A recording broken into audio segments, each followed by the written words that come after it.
Good afternoon. My name is Miriam, and I will be your conference operator today. At this time, I would like to welcome everyone to Sturm, Ruger & Company's fourth quarter and year-end 2025 earnings conference call. After the speaker's remarks, there will be a question and answer session. If you would like to ask a question during this time, simply press star one on your telephone keypad. If you would like to withdraw your question, press star one again. Thank you. I will now hand the conference over to Todd Seifert, President and Chief Executive Officer. Mr. Seifert, please go ahead. Good afternoon, and welcome to Sturm, Ruger & Company's fourth quarter and year-end 2025 earnings conference call. I'm Todd Seifert, President and Chief Executive Officer. Before we get started, I would like to turn it over to Sarah Colbert, our General Counsel, for the caution on forward-looking statements. I would like to remind everyone that some of the statements we make today will be forward-looking in nature. These statements reflect our current expectations, but actual results could differ materially due to a number of uncertainties and risks. You can find more information about these factors in our most recent Form 10-K and other filings with the SEC. We do not undertake any obligation to update these forward-looking statements. Thank you, Sarah. As we close out 2025, it is important to recognize the environment we've been operating in. Overall, it was a difficult year for the firearms industry and for consumer durables more broadly.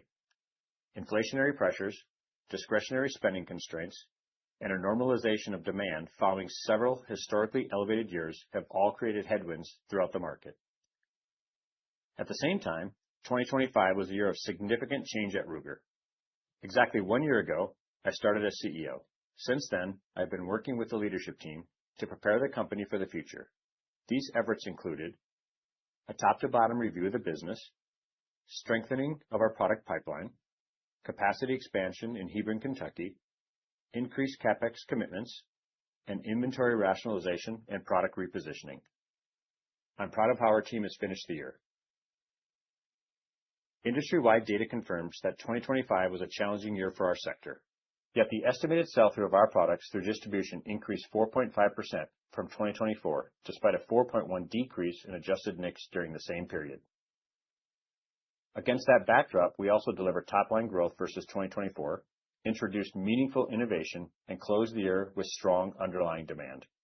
We believe this speaks directly to the resilience of our business model and the competitive differentiation the Ruger brand provides. With that, I'll turn the call over to Tom Dineen, our Chief Financial Officer, to walk through our financial results for the year. Tom? Thanks, Todd. Net sales for the quarter increased 3.6% to $151 million, compared with $146 million in the prior year period. Diluted earnings were 21 cents per share, compared to 62 cents per share in the corresponding period of 2024. For the full year of 2025, net sales increased 1.9% to $546 million, compared with $536 million in the full year 2024. The company reported a net loss of 27 cents per share, compared to diluted earnings of $1.77 per share in the prior year. On an adjusted basis, excluding the impact of expenses related to shareholder rights issues and the transition of senior leadership, diluted earnings for the fourth quarter of 2025 were 26 cents per share. In addition to the aforementioned fourth quarter expenses, in the second quarter of 2025, the company rationalized and price repositioned several product lines, reduced the number of models offered, and implemented an organizational realignment, which adversely impacted the results of operations for 2025. On an adjusted basis, excluding the impact of these non-recurring expenses, diluted earnings for 2025 were 84 cents per share. On an adjusted basis, excluding the reduction in force expense of $1.5 million, and expenses related to the Chief Executive Officer search and transition, diluted earnings for 2024 were $1.86 per share. On December 31st, 2025, our cash and short-term investments totaled $93 million. Our short-term investments are invested in United States Treasury bills and in a money market fund that invests exclusively in United States Treasury instruments, which mature within 1 year. Our current ratio is 3.9 to 1, and we have no debt. In the fourth quarter, we generated $16 million of cash from operations. For the full year, we generated $54 million. In 2025, capital expenditures totaled $31 million, including $15 million for the Anderson acquisition in Hebron, Kentucky. In 2025, we returned $36 million to our shareholders through the payment of $10 million of quarterly dividends and $26 million through the repurchase of 733,000 shares of our common stock at an average price of $35.60 per share. The company announced that its board of directors declared a dividend of 8 cents per share for the fourth quarter for shareholders of record as of March 16th, 2026, payable on March 31st, 2026. This dividend equates to 40% of net income. Now back to you, Todd. Thanks, Tom. Overall, 2025 was an encouraging year for Ruger, especially in a challenging environment and with tremendous change across the organization. Our top-line growth was due to our product innovation. During the fourth quarter alone, we launched 65 new models, including 3 entirely new platforms: the Glenfield by Ruger rifle, the Red Label 3 shotgun, and the Harrier rifle. In addition, we continued to expand the American Rifle Gen 2 family in the RXM lineup. These were not simply line extensions, they represent deliberate investments in category leadership and brand expansion. The response from consumers and retailers has been strong, and this level of product activity reflects our ability to outperform the broader market at a time when overall industry demand declined. The strength of our product roadmaps carried us through 2025, but product momentum alone will not create sustainable value. That is what our 2026 plan is designed to accomplish. First, in what we expect to remain a flat to down industry environment, sustaining top-line performance and protecting market share remains a priority. In a contracting market, share matters, and we like our competitive position. We are not managing for short-term volatility. We are managing for growth. Second, we are focused on expanding operating margins through disciplined cost alignment and structural efficiency, one that reflects the business we are building. This is about sustainable profitability, not temporary expense reductions. Third, innovation remains central to our strategy. In addition to innovation in our current product lineup, we plan to launch multiple new firearm platforms designed to strengthen our category leadership and expand our relevance with both core and emerging consumers. These innovations and expansions are not incremental. They represent meaningful steps forward in product performance and market positioning. At the same time, we are expanding our accessory ecosystem across top platforms. Accessories drive higher margins, deepen customer engagement, and enhance overall value for the consumer. This is a natural extension of our brand and an important lever for profitable expansion. We expect to refresh our accessories offering throughout this year, setting us up for growth in the future. Operationally, we are increasing production capacity and allocating capital to proven product lines where demand is strong. Taken together, these priorities reinforce our commitment to profitable expansion, disciplined capital allocation, and agile responsiveness, the pillars of our Ruger 2030 strategy. With the plan we have in place and the executional discipline we've exhibited across the organization, I am confident in our position and our trajectory. Now, before we move to questions, I wanted to highlight that last week, Ruger welcomed 3 new members to the board of directors that bring deep operational, manufacturing, capital allocation, and governance expertise, all capabilities that are directly aligned with the priorities we've outlined today. As of our annual meeting, the board will comprise 9 directors, 8 of whom are independent and 5 of whom have joined within the past year. This refresh was the result of a several-year process focused on strengthening the board with senior executive leadership experience in comparable businesses and adding complementary perspectives to support oversight of our long-term strategy to maximize shareholder value. As we execute our 2026 plan and continue advancing Ruger 2030, it is critical that our board continues to have the experience necessary to oversee operational excellence, disciplined capital allocation, and long-term profitable growth.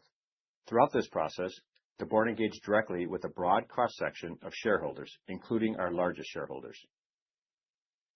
With that said, we are aware of Beretta Holdings' recent proxy proposal regarding board composition at Ruger. Beretta is a significant shareholder, and we respect that shareholders have the right to express their views and participate in our governance process. At the same time, the board has a fiduciary duty to act in the best interest of all shareholders and to ensure that governance decisions support the long-term performance, stability, and independence of a company. We remain confident that our current board composition reflects the right mix of independence, expertise, and strategic alignment to oversee the execution of our plan. In closing, our brand remains strong. Our top-line performance continues to reflect our competitive strength, and we have a clear plan to continue to improve our profitability and secure our success through our 2026 plan. Thank you for your time and your continued support of Ruger. Operator, can we please have the first question? We will now begin the question and answer session. If you would like to ask a question, simply press star 1 on your telephone keypad. If you are muted locally, please remember to unmute your device. One moment while we compile the Q&A roster.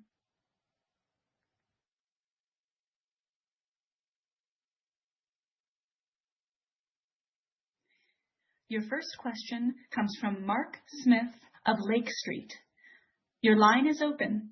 Please go ahead.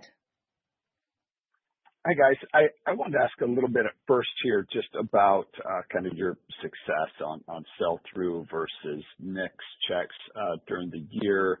Can you just walk through kind of how much new products had to do with driving that and other things that kind of drove positive sales results?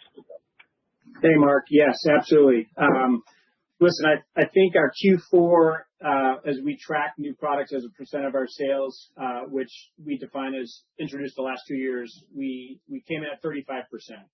So I would tell you absolutely that our focus on new product and new product placement is resonating with our customers and not only our distributors, but the sell-through at retail. And so we're very, very bullish about how we ended the year in terms of those introductions, and we're seeing good demand as we start the year here in 2026. Okay. And then I want to walk through just gross profit margin here. Came up kind of sequentially over the last couple of quarters, but just thoughts on kind of where you're seeing pressure in gross profit margin and things that could be done to kind of try to drive that higher. So I think, Mark, obviously we continue to look at the footprint, our operations, and the product lines. And so, we're going to continue to invest in the lines where we have demand in excess of capacity, and that's what we're doing. And at the same time, where we see some legacy lines coming down and demand waning, making sure that we have that transition appropriate, and we're taking those headcounts and aligning them with where we have demand going forward. And that's going to continue through 2026, making sure that we're aligning those resources with the lines that have the most opportunity and the most demand at the retail sector. And you're going to see us continue to focus on the margin side of the business throughout 2026. The other part of this, Mark, is when you have new product introductions typically mean you're able to sell at a higher price. And so the combination of the focus on the business and the costs, as well as continued introductions with pricing, those are the two things that we're focused on for 26. Okay. Is there anything within Hebron that can help kind of drive that margin higher? Absolutely. So we're actually, I'm glad you asked that, Mark. We're actually sitting here in Hebron today, management team focused on what we've been doing here. We started shipping products out of Hebron the last week of the year. They've been very well received in the market. And we're actually in the process of what we came into the year with in terms of what we thought our plan was for production and sales for the year. We've already increased that based on the response. And so we're in the process of increasing both headcount and output here as we speak in Hebron, and look forward to this being a very important part of the business as we move forward. Perfect. And then the last one for me is fairly broad, but I'm just curious if you could give us your thoughts around kind of consumer demand trends here early on in 2026, what you're seeing and how you feel like your products maybe match up with the demand. We're seeing good results. I would tell you that the information that we get from some of our partners shows that we're having a great start to the year relative to last year. I think a lot of this, as you know, has to do with the new product introductions. We introduced more than 65 over the past few months. They're resonating with both our distributors and our retailers, but most importantly, they're resonating with the consumer. And that's our focus. And so we're very excited about the start to the year and look forward to, again, really focusing on investments where we have demand in excess of our capacity. Excellent. Thank you. Thank you. Your next question comes from the line of Thomas Forte of Maxim Group. Your line is open. Please go ahead. Great. Thanks for taking my questions. I have 3 questions. I'll go one at a time. On the accessories efforts, is it all selling to existing customers, or to what extent, if at all, does it expand your customer base? Hey, Thomas. So twofold. So it's a combination. So we're looking at around our major product platforms on the firearms. What are the accessories that make sense for us to be doing ourselves? And we're focusing on that, and that will go through our traditional two-step distribution. What's a little bit different is we're actually working with our distributor partners to have a more in-depth conversation with their retail partners to ensure we understand what the opportunities are, what that mix of product looks like that resonates with that consumer at that retailer. And so we expect to see an increase in doors where Ruger accessories are sold in the coming months. Excellent. And then for my second question, can you talk about your efforts to right-size the business, in particular also your ability to ramp production in the event of future increases in demand? Yes. So we continually are monitoring our facilities, and again, back to some of the work we've done the last year on product rationalization, looking at where we have capacity and where we do not have capacity, and aligning those two things together. So, for instance, we think about some of our major product lines, like the Gen 2 rifle, like Marlin, like 10/22, like RXM, where we're seeing increased demand. We're focusing on both is it an equipment capacity investment or is it headcount? And I will tell you it's a combination of both. And so where we can, we're adding shifts to increase output. And in some cases, Thomas, we're adding some capacity through CapEx investments to increase output. And so we're looking at both of those across all 4 of our gun facilities and making sure that we have the right alignment of those resources at each facility. Wonderful. And then last question, thanks for taking my questions.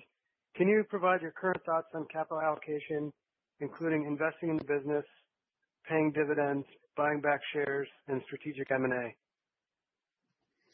Yes. So we have a very thoughtful capital allocation policy. And because of our balance sheet and our cash situation, number one, we're going to look at where we can invest in the business on a day-to-day basis to increase output. So that's first and foremost. Secondly, in this market, we're going to be very thoughtful on M&A. We're going to be very strategic and very opportunistic, much like the Anderson acquisition. And so those things happen all on their own. And so we're being very thoughtful about what we're looking at and what we're seeing. But we're going to be very, very careful about what we do in terms of M&A and be opportunistic.